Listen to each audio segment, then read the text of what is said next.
matikan chat dan kita akan mulai pagi hari ini kita belajar tentang ESG investing. Untuk acara hari ini kita nggak akan lama-lama karena saya tahu ini hari libur, teman-teman pastinya mau menghabiskan akhir pekan bersama dengan keluarga juga gitu. Kita akan bikin singkat padat dan juga lebih tajam langsung ke saham-sahamnya apa gitu. Oke.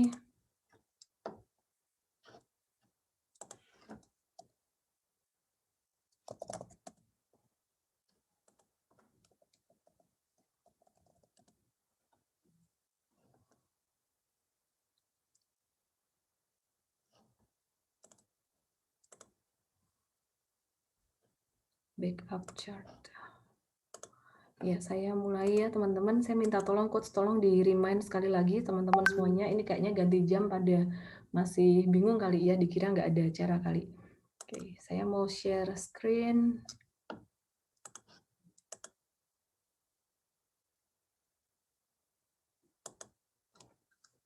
Ya, ESG investing.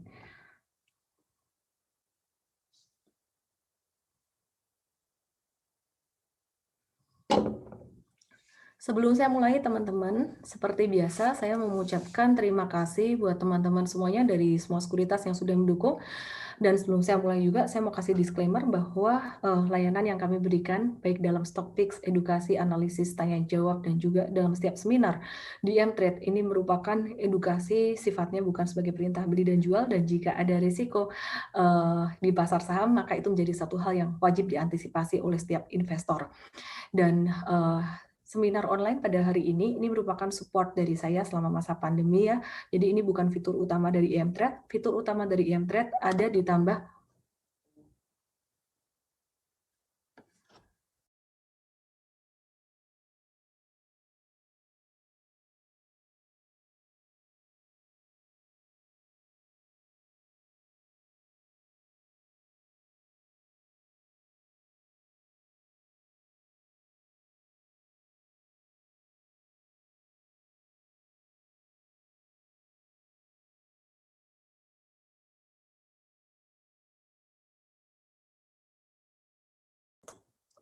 Oke.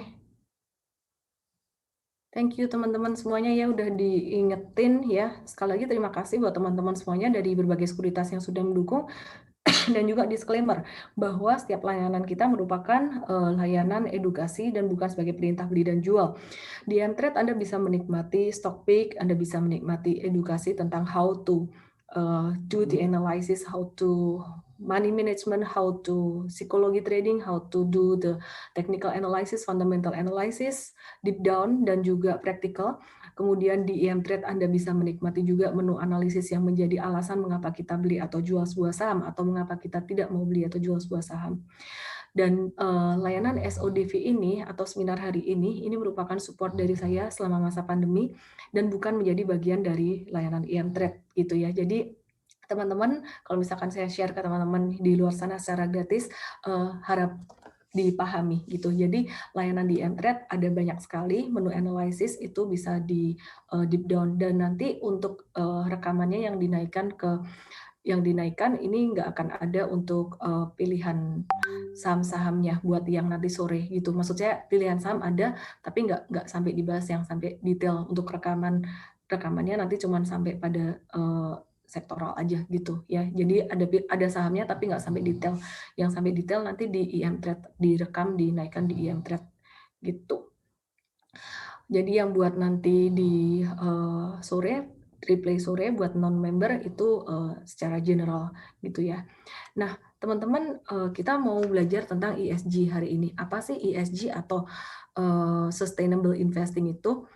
Sustainable investing merupakan nama lain dari ESG atau part of the ESG gitu.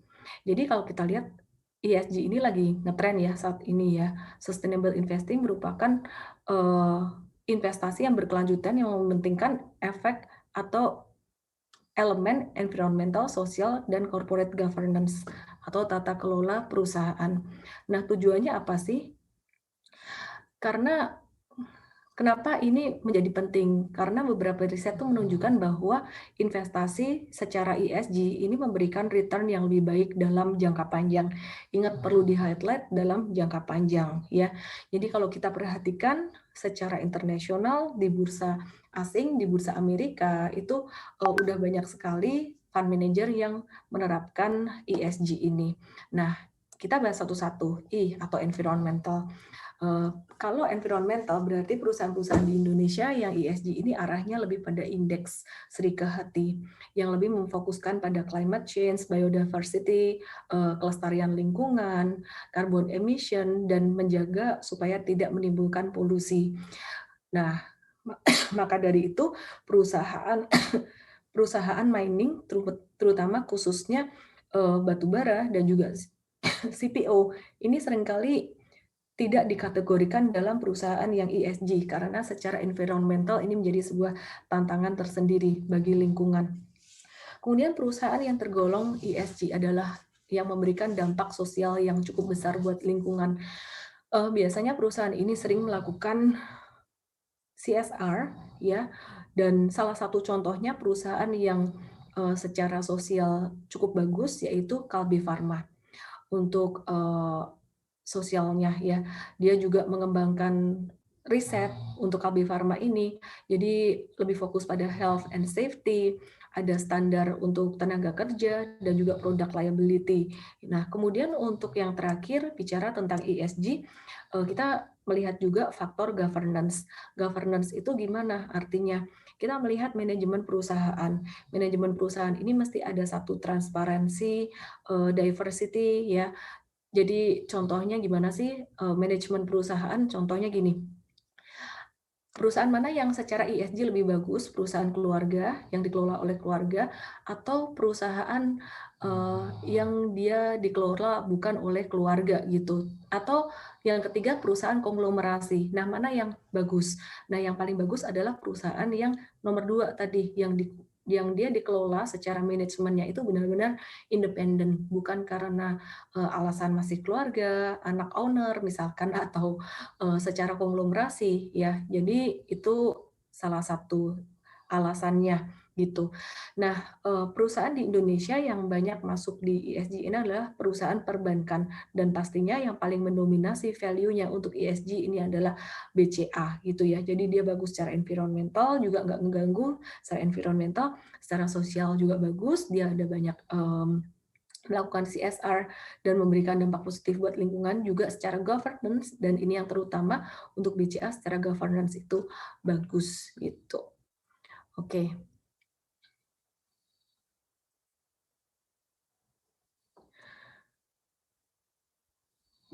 Nah, kenapa sih harus berinvestasi secara berlanjut di ESG investing ini? Seperti yang saya bilang tadi, banyak investor, banyak fund manager ini sudah melihat prospek dari return dari saham-saham ESG ini lebih baik ya dalam jangka panjang dibandingkan dengan saham-saham yang tidak ESG, dengan emiten yang tidak ESG. Jadi kalau kita lihat fund manager di Amerika seperti contohnya Vanguard, BlackRock, Fidelity ini sudah fokus mencari perusahaan-perusahaan yang ramah lingkungan, secara sosial bagus, dan juga secara governance-nya oke. Logikanya di mana sih? Logikanya gimana kok perusahaan-perusahaan ESG ini bisa memberikan return yang lebih bagus dalam jangka panjang, terutama di Amerika. Karena nih ya salah satunya kalau misalkan dia bisa kasih CSR secara kontinu, berarti setidaknya dia sudah punya menghasilkan revenue dan juga laba perusahaan yang cukup oke.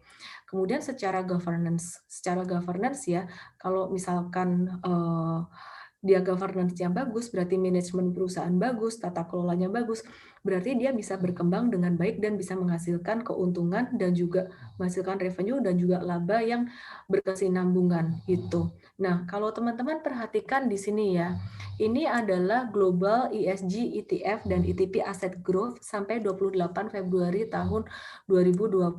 Nah, teman-teman bisa perhatikan pertumbuhan aset under management dari beberapa pengelola aset terbesar di dunia ini terus bertumbuh secara besar-besaran. Dan ini banyak sekali didukung yang sadar dengan ESG ini adalah millennials yang memiliki pandangan baru tentang lingkungan, sosial, serta tata kelola perusahaan. Dan kalau kita bisa bandingkan, ini dari MSCI Emerging Market untuk ESG Leaders. Dan ini MSCI Emerging Market. Jadi kita bukan bicara di Amerika, sekarang kita bicara di emerging market. Ternyata dalam jangka panjang growth-nya untuk perusahaan-perusahaan ESG ini lebih tinggi daripada perusahaan-perusahaan yang tidak ESG. Nah, kalau teman-teman perhatikan nih ya, nah di sini ini teman-teman bisa perhatikan, saya bilang untuk jangka panjang untuk perusahaan-perusahaan yang ESG ini. Ini dari September 2008 sampai dengan September 2017. Growth-nya lebih tinggi yang ESG. Kalau kita cari perusahaan-perusahaan ESG ini, nampaknya dia lebih mengarah pada perusahaan-perusahaan yang sifatnya defensif, bukan perusahaan yang siklikal. Jadi perusahaan yang siklikal seperti contohnya batubara dan juga perusahaan CPO, perusahaan-perusahaan komoditas, itu agak sifatnya nggak ESG. Jadi ya kalau kita perhatikan sebenarnya saham-saham tersebut itu dalam jangka panjang nggak kemana-mana, naiknya sifatnya siklikal aja. Bahkan kalau kita perhatikan nikel sendiri sebenarnya udah stagnan selama 5 tahun berturut-turut, baru naik kenceng itu di tahun 2020 kemarin. Mungkin saya bisa kasih lihat teman-teman untuk chart harga nikel, atau mungkin sahamnya aja ya. Aku kasih lihat untuk saham ini nikel. Nah, ini teman-teman bisa perhatikan dia stagnan dari tahun 2008 sampai tahun 2020. Kemudian dia naik lumayan tinggi di tahun 2020 kemarin, lumayan tinggi ya, dan breakout dari resisten selama sekitar 10 tahun, bukan cuma 5 tahun malah, selama 10 tahun. Dan ini dia juga naik di sini. Nah, sekarang kalau kita perhatikan nikel ini lebih ESG daripada batu bara. Ya, maka dari itu untuk nikel ini meskipun dia sektor komoditas, dia bisa breakout. Ini juga karena kesadaran ESG. Sekarang kita lihat yang batu bara. Nah, batu baranya sendiri gimana? Batu bara kalau teman-teman perhatikan dalam 10 tahun terakhir ini stagnan terus. Jadi range tertingginya untuk PTBA ini dulu udah stock split ya. PTBA range tertingginya di tahun 2011 itu tertinggi di harga 5.200 dan terendahnya di 4 Januari ini di 830. Jadi range-nya selama beberapa tahun segitu-segitu aja. Dan kalau teman-teman perhatikan saat ini PTBA juga ini sifatnya hanya untuk trading jangka pendek atau jangka menengah aja. Jangka menengah itu beberapa bulan sifatnya sangat siklikal sekali. Nah, jadi itu ya teman-teman ya, kalau misalkan teman-teman mau tahu kenapa sih perusahaan-perusahaan ESG kok lebih banyak didominasi oleh perusahaan-perusahaan blue chip, khususnya perusahaan yang sifatnya defensif. Kalau kita bicara tentang perbankan ini memang siklikal, tapi siklikal dia masih ESG juga dan masih dibutuhkan oleh masyarakat banyak. Jadi tidak terlalu sesiklikal sektor komoditas gitu. Nah, ini dia kenapa nikel naik kemarin karena ada kesadaran akan green energy. Oke, sedikit tentang nikel. Nanti saya akan bahas ya tentang teknikalnya ya untuk nikel. Kita akan balik lagi ke topik tentang ESG. Nah, kalau kita bicara tentang ESG, kita akan bicara juga tentang new economy. Apa itu new economy? Nah, new economy ini adalah satu tren perekonomian yang baru yang sekarang lagi happening. Salah satu contohnya adalah digital banking yang lagi banyak dibahas. New economy ya contohnya nih teman-teman, sekarang yang lagi ngehits adalah tentang cryptocurrency seperti itu, koin, mata uang digital. Ya, jadi semuanya serba teknologi. Sekarang yang lagi ngehits bisnis modelnya bukan lagi bisnis model yang defensif seperti dulu Unilever, terus sekarang Unilever udah agak-agak stagnan, dan sekarang masyarakat millennials itu lebih tertarik pada perusahaan-perusahaan yang cenderung bersifat teknologi dan juga ramah lingkungan, seperti contohnya Tokopedia, kemudian Gojek, dan mereka menanti-nanti kapan sih akan ada IPO dari Tokopedia dan Gojek. Jadi kalau ada IPO itu akan sangat bagus sekali. Ini juga yang menjadi salah satu sebab kenapa Bang Arto kemarin setelah ada sentimen diakuisisi 20% oleh Gojek, dia naik kencang terus ya. Jadi ini dilihat sebagai satu sentimen yang sangat positif.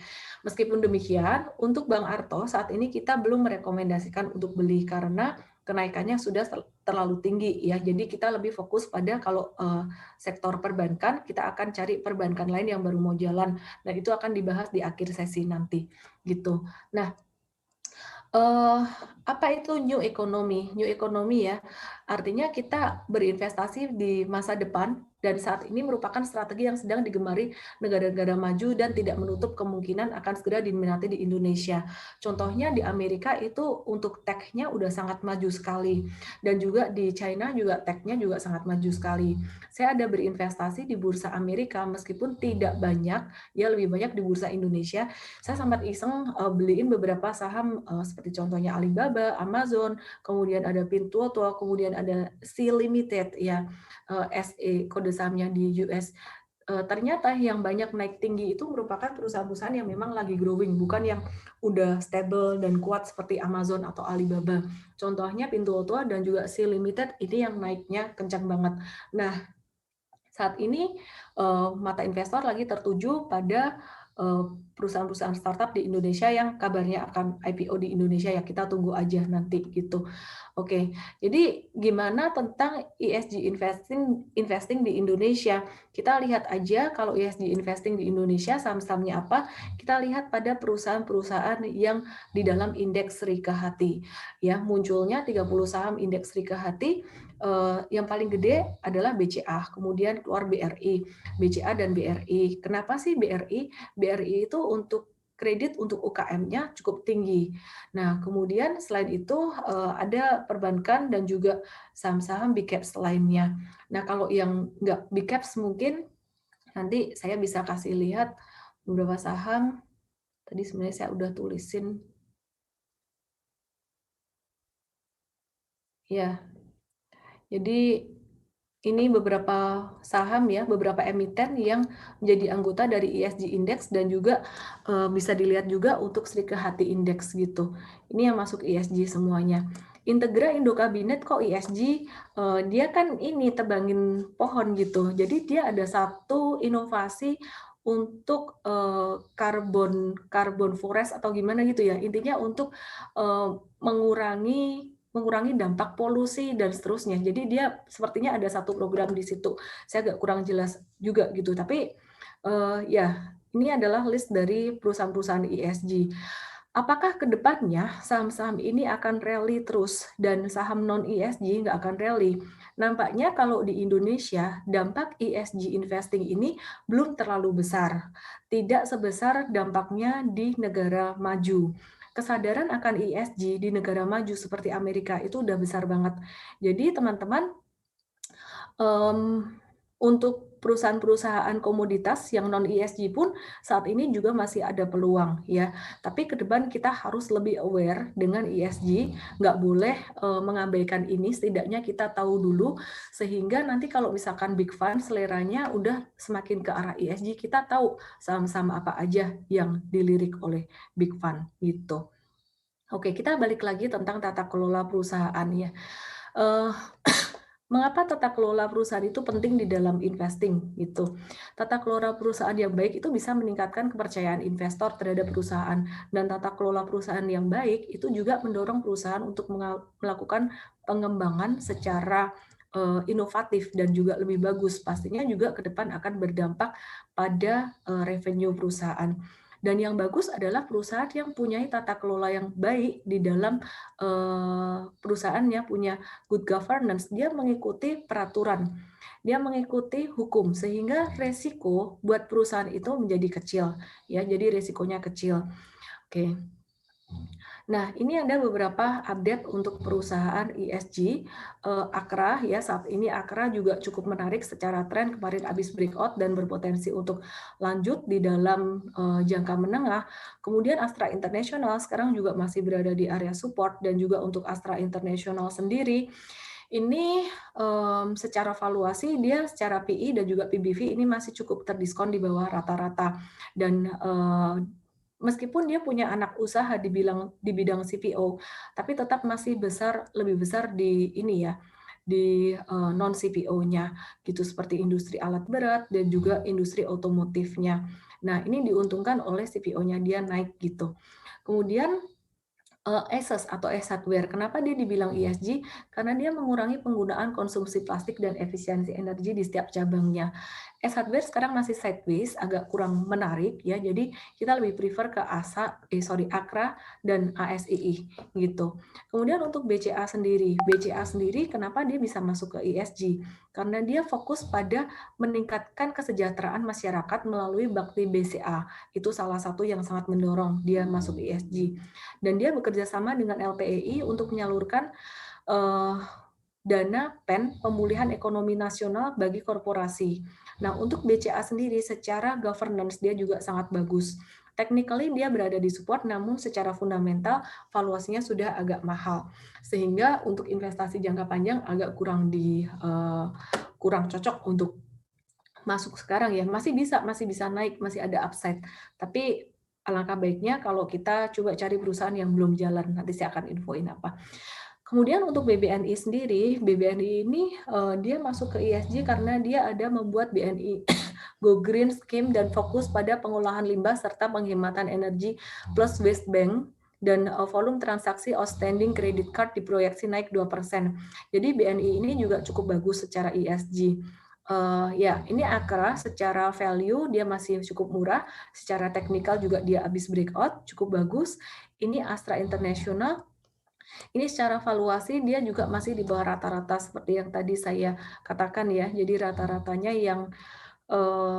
rata-ratanya yang warna ungu ini, warna ungu. Kemudian ini hitam -1 standar deviasi, berarti dia masih lebih murah daripada -1 standar deviasi. Nah, kemudian untuk BBCA sendiri seperti yang saya bilang tadi, ini secara valuasi dia sudah sangat mahal sekali untuk BCA. Jadi sebaiknya cari yang masih di bawah rata-rata. BNI juga sekarang udah mendekati fair value-nya dia. Nah, kita lihat untuk perbankan yang lainnya dan juga sektor yang lainnya, khususnya sektor properti.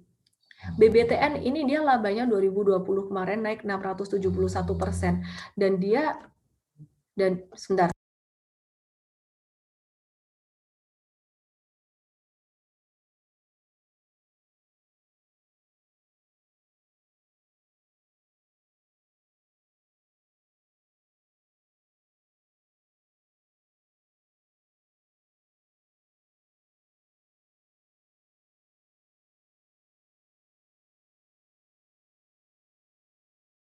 Guys, saya beresin internet dulu ya, saya ganti wifi dulu sebentar.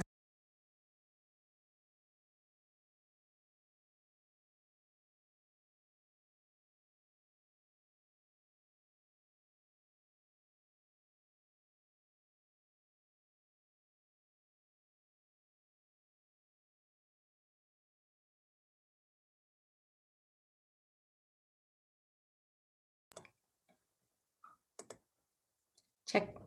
Oke, udah lancar sekarang ya. Semoga udah lancar ya. Oke, teman-teman coba bisa diperhatikan lagi untuk saham-saham sektor konstruksi dan juga sektor properti ya, terutama properti residensial. Properti residensial ini sangat penting sekali teman-teman kita perhatikan untuk ESG karena kalau untuk BSDE, teman-teman perhatikan dia salesnya di kuartal keempat tahun 2020 kemarin udah naik lumayan tinggi. Dan kemudian dia juga menerapkan program untuk less plastik hingga efektivitasnya sekitar 53%. Nah, BSDE ini dia juga bekerja sama dengan KAI untuk pembangunan dan penyerahan stasiun Jatake. Jadi ini sangat bagus sekali untuk ESG story ya, teman-teman. Kemudian CTRA ini dia juga berfokus pada kebijakan anti korupsi dan juga penerapan GCG. Dia juga akan melakukan buyback untuk medium term notes ya senilai 150 juta Sing dollar dan kemarin dia juga udah breakout dari pola cup with handle-nya. Demas sendiri secara properti industrial dia paling bagus, paling besar kapitalisasinya, tapi kita lebih prefer ke properti residensial, yaitu BSDE CTRA. Kemudian P1 dan juga SMRA. Gitu. Teman-teman hati-hati dengan BBTN. BBTN ini valuasinya udah agak mahal ya. Ini wajar seiring dengan pertumbuhan dari earnings-nya dia ya. Ini kita menggunakan PBV kebetulan. Jadi teman-teman biasanya kalau perusahaan yang secara earnings-nya cenderung bagus, net profit-nya juga cenderung